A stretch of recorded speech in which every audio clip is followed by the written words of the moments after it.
I get it, and I love all of it. My question is, if we don't have a new direct desire, if we're just happy and we just like flowing downstream, then what's really going on in your vortex will show itself to you, and you will feel the inspiration of that, because you do always, no exception, have powerful desires. So if you're doing as you suggest that you might do, just chilling, looking for reasons to feel good, you will be in the receptive mode, and you will begin to receive the momentum of that vortex. So I get the big things. I'm okay with my big desires. Like, my marriage is not perfect. I have issues with other big things, money, whatever. I'm okay with that, flowing downstream, letting the universe back me up. But when I have a really amazing idea and I feel like I need to effort to make it happen, and I catch myself. We really like those words a lot, because that's what we were reaching for in an earlier segment when we were talking about. It's an interesting thing to watch so many of you who are beginning to accept the laws of the universe and understand that sweet spot that we're talking about being in the receptive mode and then feeling the ideas flow to you. And it's so interesting to watch so many of you, Esther does it too, where you know what that feels like, but you're still really prone to try to jump into the action mode to try to goose it along. And the analogy that we've been giving recently is like, so you go to your kitchen, you want to make some toast, you get out your toaster, you get out your bread, you take it out of the wrapper, you put the slices in, you push down the levers, but you didn't bother to plug the toaster in.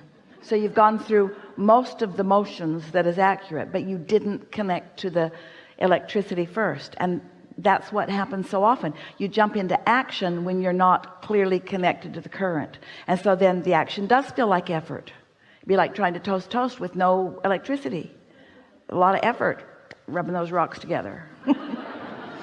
So if you're there, I mean, so can I go along having chocolate cake and doing yoga and massages and love and life, knowing that that's all being done?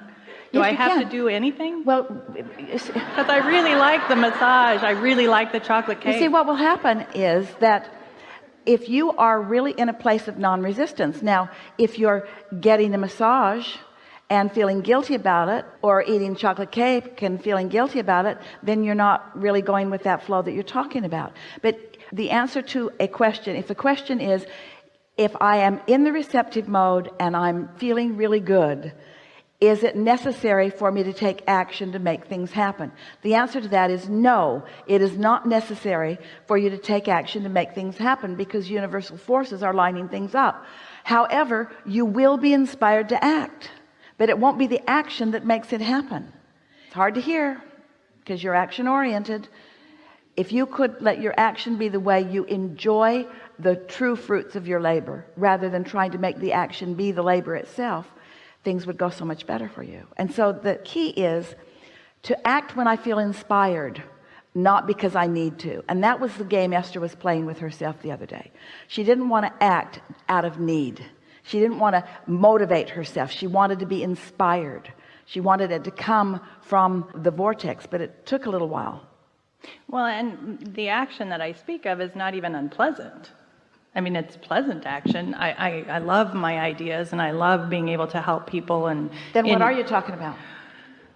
I want to flow down the river and just let it be handed to me. And I do feel just it's not even guilt anymore. But that's the way this sweet spot that we've been talking about of thoughts turning to things is. Things are just handed to you. They come in the form of an idea, and then another idea, and then a rendezvous, and then another idea, and then a rendezvous, and then an impulse to go somewhere and do something with someone. It is all handed to you. But there's something in the human psyche that goes something like, things shouldn't just be handed to me, I should earn it, I need to deserve it. So we spend some time wanting to convince you that you are deserving of it. We're talking with the young father with the little baby earlier, and we started this conversation about not encouraging your baby or anyone, and no longer doing it yourself so much, of replacing your inner being with other people. But so many of you have done that already, where you're trying to get the marks on the chart, or you're seeking approval from someone, and so you have gotten into the habit of acting, because when you get a job, usually the person who's paying you is expecting some action from you. It would be very odd if you just showed up at work and just sat there and your employer says, what's going on? And you say, I'm waiting for inspiration. And your employer would give you some inspiration. That's really more like motivation. Do this or else.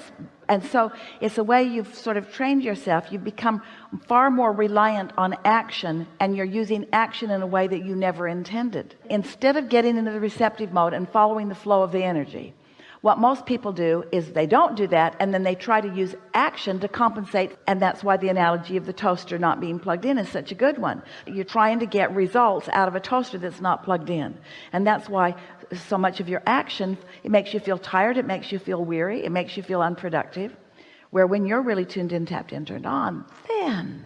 So let's get to the heart of this question. So how do I go about that? And we say the answer is momentum. And then you say, well, tell me more about momentum. And we say momentum simply means have a thought and don't contradict it. That really is the definition of momentum. Have a thought and don't contradict it. Esther has been playing with some friends, and they lived in another state, and they've been talking about moving to California for years. So this momentum has been underway, soft momentum. And it was momentum that came up in conversations like, wouldn't it be fun, and wouldn't it be nice if, and wouldn't it be fun if we could play together out there sometimes, and very light like that. And then the conversations got more specific, and they made the decision that they wanted to move there, even though they have a really robust business somewhere else.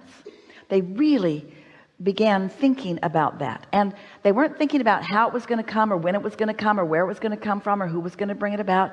They're just thinking about, wouldn't it be nice if, wouldn't that be fun? So it became a pretty constant in the conversation that Esther had with these friends, because she spends some time out there, and she just thought it would be lovely if they were there too. And then their conversation turned, as the momentum began to gather a little bit of steam, to things like how much fun we have when we are together here, and how many places we like to go and do fun stuff when we are here, and how many lovely restaurants there are here, and how nice it is to walk on the beach here, and not trying to make anything happen. They were just sort of milking what they all could feel like momentum. They could feel that there was subtle momentum going, and they began milking it, not to make anything happen, but for the pleasure of the milking of it. That was their agreement with each other. We'll talk about this if it feels good.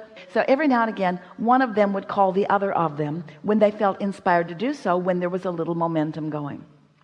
And then a job opened up for one of them. A significant job opened up, and the question was, so do we take that job? Well, don't take any action until you can't stand not to take the action, was sort of the agreement that they had.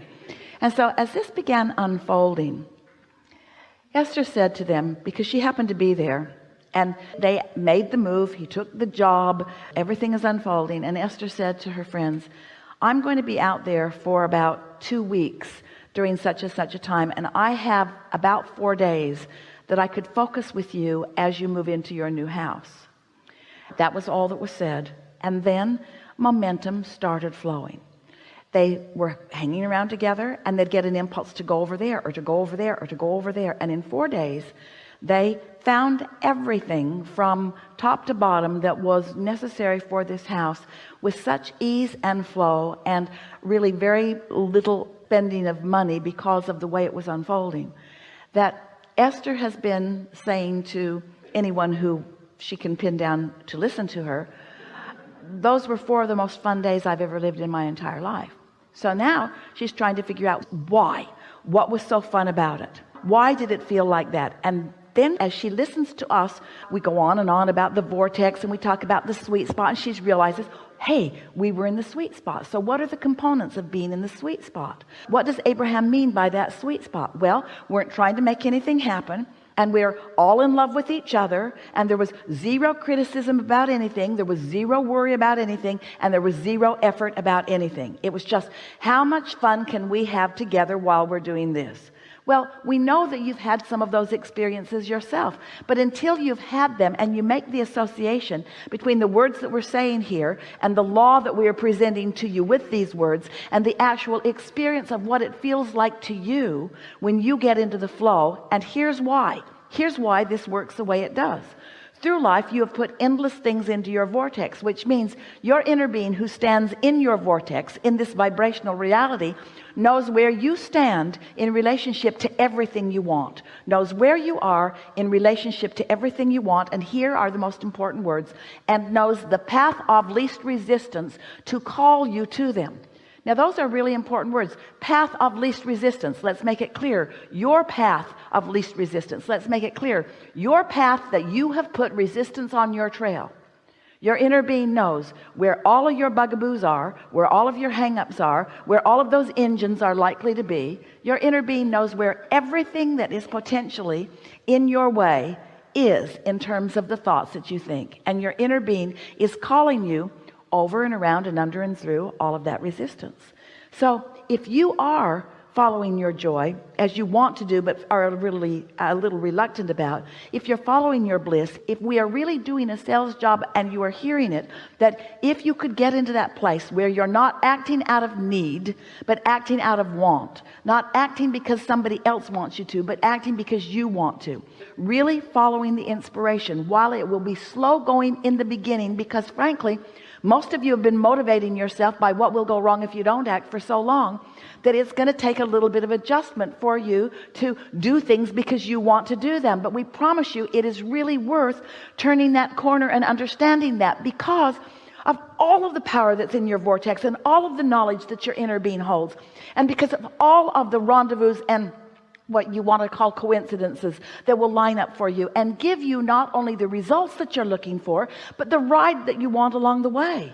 You've been saying, we hear you say it to each other all the time, the joy is in the journey, and there's rare one of you that even understands what that means, because you mean the joy is in the journey on the way to where I really want to be, which is my destination.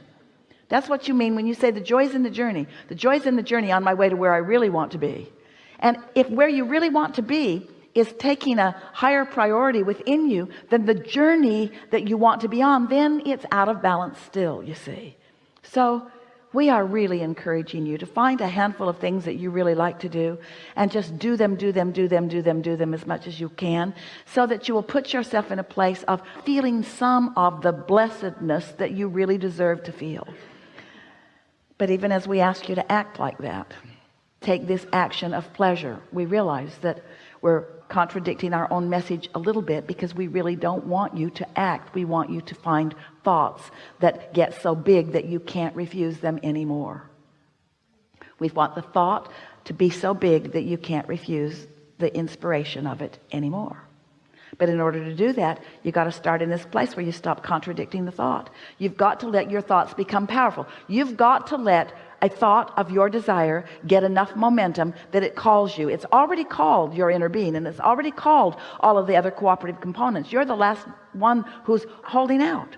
So you've got to get enough momentum going that your desire can call you into that flow, into that stream. And the only way that will happen is you have to stop putting contradictory thoughts on the other end of your train. That's the only way.